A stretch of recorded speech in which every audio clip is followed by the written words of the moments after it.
Hello everyone, and welcome back to Navigating the Periphery. My name is Deborah, and this, don't look at me like that, is my son Philip. Hello. How is everyone doing today?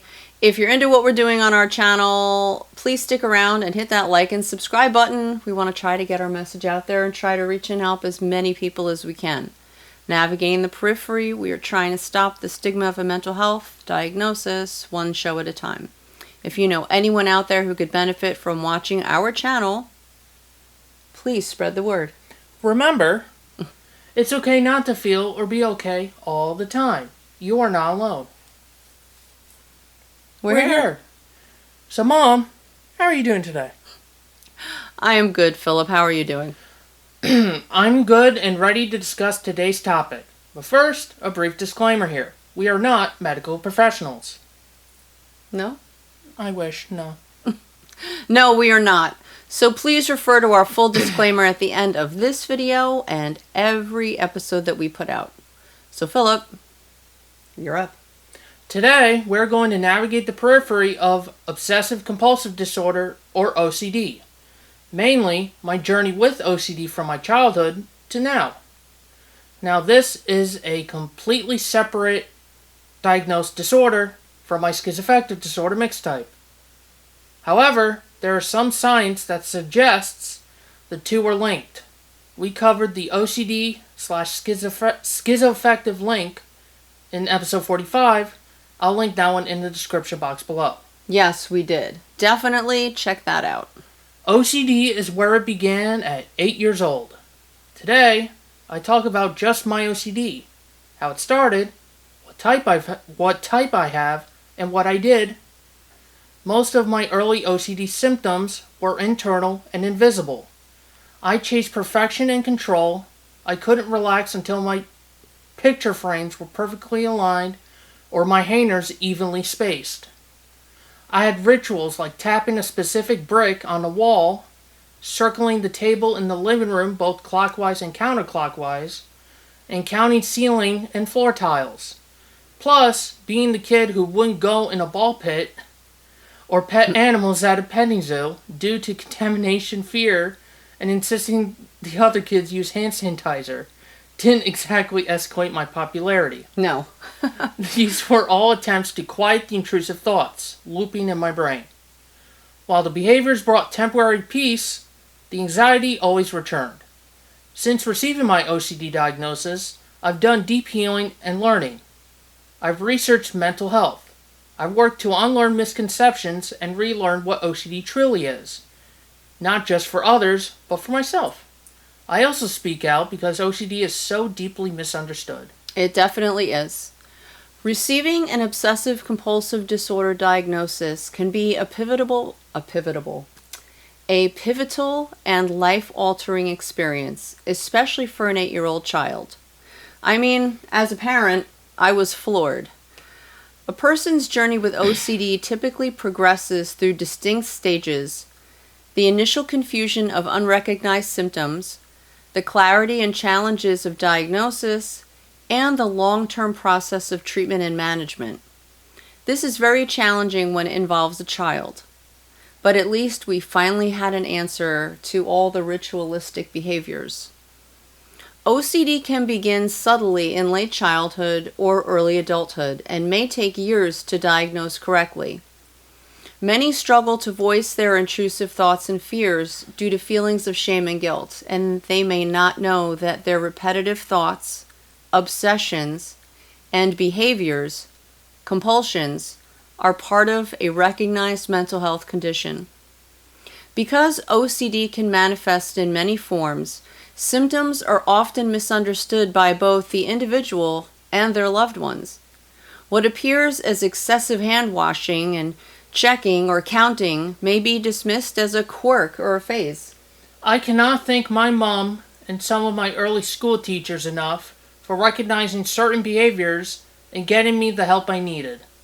My symptoms were primarily fear consequences, kind of like what will happen if I don't check the locks on the doors or I don't wash my hands enough. Then the fear of contamination would kick in. Another symptom individuals with health OCD might also experience magical thinking, which is the obsessive belief that thoughts, words, and actions can manifest consequences in reality. A person with magical thinking may feel that seeing a story about a person with a rare illness or a movie about an individual who has a tragic medical event is an omen from the universe warning a person to stay vigilant by starting to assess for any symptoms that could indicate the evolving diagnosis of a medical condition. Fortunately, as a child, I did not experience that one. Yes, you dodged a bullet with that one. But for many, a diagnosis is not sought until the symptoms become overwhelmingly disruptive, like when the fears become overpowering or the magical thinking occurs. The constant cycle of anxiety and compulsion can consume hours of a person's day, leading to avoidance of social interactions, poor performance at work or school, and feelings of despair. His schoolwork began to suffer. For many, finally receiving an official diagnosis is both validating and terrifying. It brings a name to their suffering, but also the realization that they have a serious chronic mental health condition. For some, the relief of knowing they aren't crazy can be overwhelming. On the other hand, the diagnosis can feel like receiving a medical label to carry for the rest of one's life. The diagnosis may intensify fears, but it is also the first step towards reclaiming one's life. I felt I got to this point in my tweens. You know, the time before my teens, like around 10 to 11 years old. With the help of medication, I learned to redirect my thoughts when I would find myself counting random things. The hand washing and checking the stove or the lock still plagues me to this day, but not as extreme as it once was. Behavioral therapy was very helpful. I also suffered with trichotillomania, which is pulling out hair from anywhere that has hair.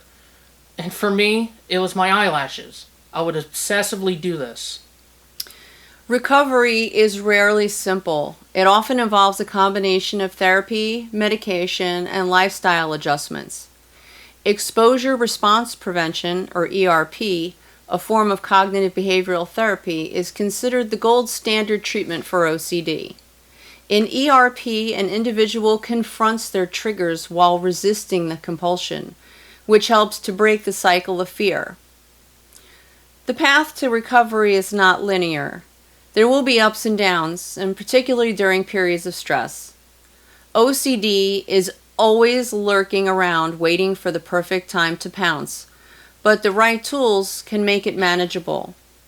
Many learn to accept that they may always live with OCD, but the right coping skills that can minimize its impact really helps.